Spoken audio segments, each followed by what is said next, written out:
আমরা জুলাই গণ অভ্যুত্থানের 1 বছর পূর্তিতে পুরো বাংলাদেশ চষে বেড়াচ্ছি। আমরা বাংলাদেশের প্রত্যেকটি জেলায় যাচ্ছি, আপনাদের দুয়ারে যাচ্ছি, আপনাদের সমস্যার কথা বলছি। আমাদের জুলাই গণ অভ্যুত্থানে যেই স্বপ্ন নিয়ে তরুণ সমাজ রাজপথে নেমে এসেছিল, আমাদের শহীদ ভাইয়েরা জীবন দিয়েছিল, সেই স্বপ্নের কথা, সেই আকাঙ্ক্ষার কথা আমরা বলছি। কারণ আমরা মনে করি জুলাই গণ অভ্যুত্থান বাংলাদেশের স্বাধীনতা সংগ্রামের পরে বাংলাদেশের রাজনৈতিক ইতিহাসে সবচেয়ে বড় ঘটনা। একটা ফ্যাসিস্ট সরকার, যেই সরকার 16 বছর ধরে বাংলাদেশের মানুষকে নির্যাতিত করেছে, বাংলাদেশের বিরোধী রাজনৈতিক নেতাকর্মীদের খুন করেছে এবং বাংলাদেশের জনগণের অধিকারকে হরণ করেছে, সেই সরকারের বিরুদ্ধে সাধারণ ছাত্র জনতা নেমে এসে গণ অভ্যুত্থান ঘটিয়েছিল। এই গণ অভ্যুত্থানের কতগুলো দাবি ছিল। এই গণ অভ্যুত্থানের অন্যতম প্রধান দাবি ছিল, যেই ফ্যাসিস্ট সরকার, যেই ফ্যাসিস্ট বাহিনী এই ধরনের হত্যাযজ্ঞ করেছে, 16 বছরে মানুষকে নির্যাতন করেছে, অনেকগুলো গণহত্যা করেছে, মানুষের টাকা লুট করেছে, সেই ফ্যাসিস্ট সরকার এবং তার বাহিনীর বিচার করতে হবে। আমরা শেখ হাসিনা সহ আওয়ামী লীগের যারা বিভিন্ন সন্ত্রাসীরা রয়েছে তাদের বিচারের দাবিতে আমরা রাজপথে নেমেছি এবং দেশব্যাপী সংস্কারের দাবিতে আমরা নেমেছি এবং একটা নতুন সংবিধানের দাবিতে আমরা নেমেছি। এই নতুন সংবিধানের জন্য আমাদের একটি গণপরিষদ নির্বাচন লাগবে, যেই গণপরিষদ নির্বাচনের মাধ্যমে বাংলাদেশের সাধারণ মানুষ, বাংলাদেশের অভ্যুত্থানকারী জনতা বাংলাদেশের আগামী নতুন সংবিধান নির্ধারণ করবে। প্রিয় সংগ্রামী বন্ধুগণ, তরুণরা রাজপথে নেমে এসেছিল।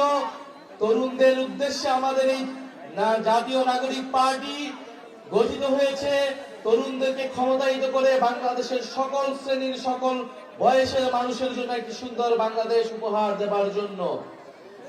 তরুণরা এবার বলতে চাই, তরুণরা কোনো দাবি নিয়ে রাজপথে নামতে আসেনি, বরং তরুণরা দায়িত্ব গ্রহণ করতে এসেছে। এবং আপনারা যারা মুরব্বীরা রয়েছেন, আমাদের মা খালারা রয়েছেন, আমাদের চাচার বয়সীরা রয়েছেন, আপনারা আমাদের অভিভাবকত্ব গ্রহণ করবেন, জাতীয় নাগরিক পার্টিকে পরামর্শ দিবেন। জাতীয় নাগরিক পার্টি সাধারণ মানুষের, নাগরিকের অধিকার আদায় এবং মর্যাদার জন্য কাজ করবে। প্রিয় নেত্রকোনাবাসী, আমরা বলেছি এই মুজিববাদ এবং এই যে ভারতীয় আধিপত্যবাদের বিরুদ্ধে বাংলাদেশে যে সংগ্রাম শুরু হয়েছে, বাংলাদেশপন্থী, বাংলাদেশের স্বাধীনতা, সার্বভৌমত্ব এবং আঞ্চলিক অখণ্ডতা রক্ষার জন্য, মানবিক মর্যাদা নিশ্চিতের জন্য জাতীয় নাগরিক পার্টি কাজ করে যাবে। আমরা জানি নেত্রকোনায় হাওর বাওয়ারের অধ্যুষিত এলাকা, নেত্রকোনায় বন্যা সমস্যা রয়েছে, জলবায়ু পরিবর্তনের প্রভাব রয়েছে এই নেত্রকোনায়।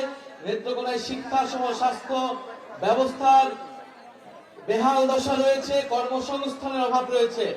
আমরা একটি জনকল্যাণমুখ রাষ্ট্র তৈরি করতে চাই, যেখানে মানুষের শিক্ষা, স্বাস্থ্য এবং কর্মসংস্থানের অধিকার নিশ্চিত হবে। নেত্রকোনা মানুষের যে বন্যা দুর্যোগের বেহাল দশা রয়েছে, সেখান থেকে একটা টেকসই সুব্যবস্থা জাতীয় নাগরিক পার্টি করার জন্য, নেত্রকোনাবাসীর সেই টেকসই ব্যবস্থা করার জন্য কথা বলবে। প্রিয় নেত্রকোনাবাসী, যারা এখানে স্থানীয় সংগঠক রয়েছে তারা আপনাদের কথা শুনবেন, আপনাদের অধিকারের জন্য কথা বলবেন। আপনারা জাতীয় নাগরিক পার্টির হাতকে শক্তিশালী করুন।